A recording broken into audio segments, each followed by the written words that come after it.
And we begin with breaking news in a shooting in Northeast Portland. This is video just in from 82nd Avenue and Russell Street, the parking lot there of the States Motel that's across the street from McDaniel High School, just down the road from Glen Haven Park. Russell Street closed right now. 82nd remains open. PBB responded to reports of gunfire there just before 9 this evening. Their mobile command center has been brought to the scene.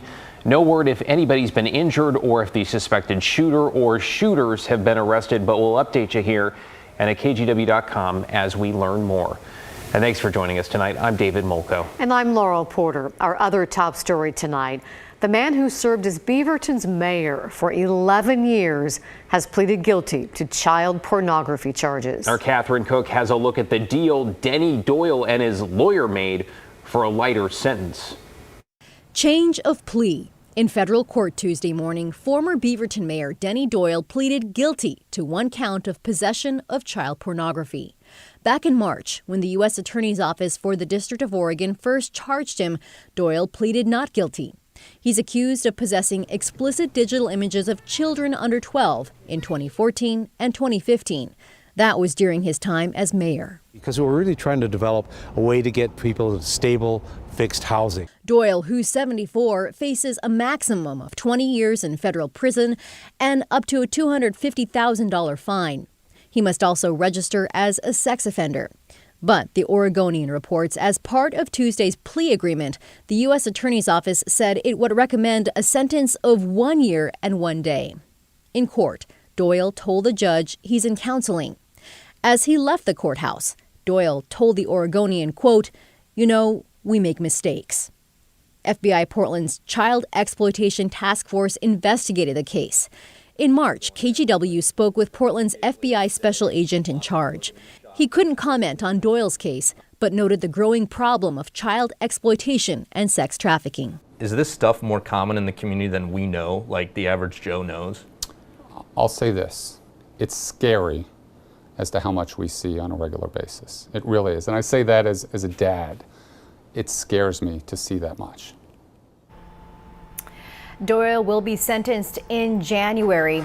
This case was brought as part of the Justice Department's Project Safe Childhood. The nationwide initiative aims to combat the growing epidemic of child sexual exploitation and abuse. Laurel. Thank you, Catherine. Now to the latest on the Nakia Creek fire burning on Larch Mountain near Camas. State officials now say the fire is likely human caused. That's because there wasn't any lightning Sunday night when the fire broke out. Let's bring in Alma McCarty with the latest on fire growth and evacuation warnings. Alma? Well, today the fire grew to 250 acres and is now 10% contained.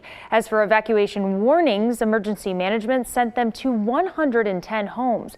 The colored circles on this map show the zones. Most were level 1 warnings, meaning be ready to go. About 14 homes received level 2 notices, meaning get set. Stephanie Warren lives in Camas, just a mile from a level 1 evacuation area. She owns a farm and a daycare and has a plan for her family and her animals if they need to evacuate. When we're alerted that it's about an hour away, I think we're going to go. We have a plan in place. I have a giant African tortoise in the basement. We've got mini pigs. I've got donkeys. So several of our friends who are in the Vancouver area are already staged and ready to come and pick up some of the smaller farm animals.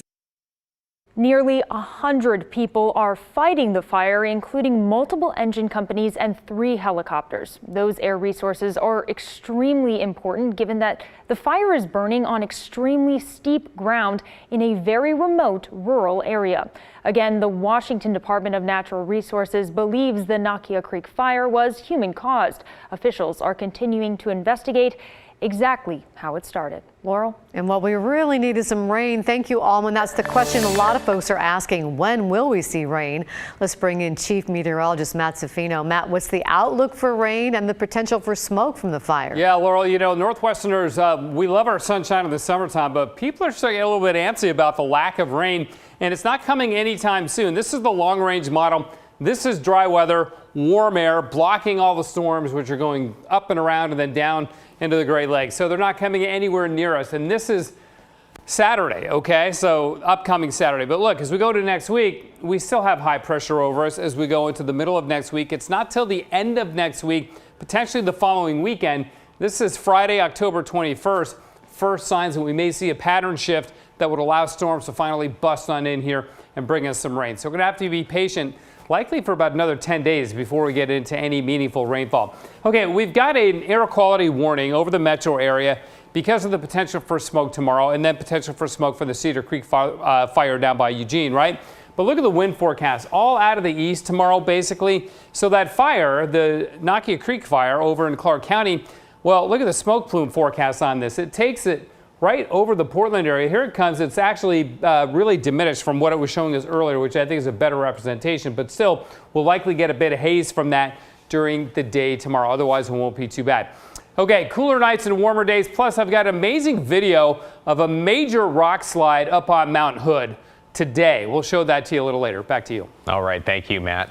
Well, new tonight, Vancouver is asking the community for input about a new safe stay village. The city's looking at a location near 11th and Esther Street downtown. That's about 2 blocks north of Esther Short Park. There's an in-person info session this Saturday at City Hall. If you want to do virtual, there is one a week from tomorrow. Vancouver already has 2 safe stay communities. The first opened late last year off State Route 500. The second is along 4th Plain Boulevard. Now to an update on the major shakeup at the top of the Thorns and Timbers soccer clubs. Merritt Paulson is out as CEO of both teams. Paulson released a statement apologizing to the players and to the Portland community. This comes a little more than a week after an investigation from an international law firm identified the Thorns as one of the organizations within the National Women's Soccer League that fostered a culture of sexual and emotional abuse. One fan we spoke with is glad Paulson is taking himself out as CEO, but she says he still must sell the teams. So we do know that it's probably going to take a little bit, but we do hope that those steps are being made to finally sell. I think if they remove him as owner, it would be a token move. And I think the better thing is to get him out of the operations of this team. And if people want to take a deeper look at the ownership structure of the Timbers and the Thorns, great.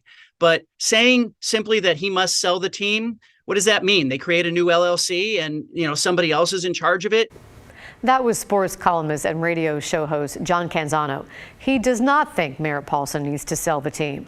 Paulson says the search for a new CEO will stretch across the globe and players will have a chance to meet the final candidates so their voices can be heard in this process. Every day brings a new development there. Okay, as we first reported on Monday evening, Oregon has changed its rules to allow high school athletes to profit off their name, image, and likeness. That's otherwise known as NIL for short. So today we followed up with the executive director of the state's School Activities Association, which made that change.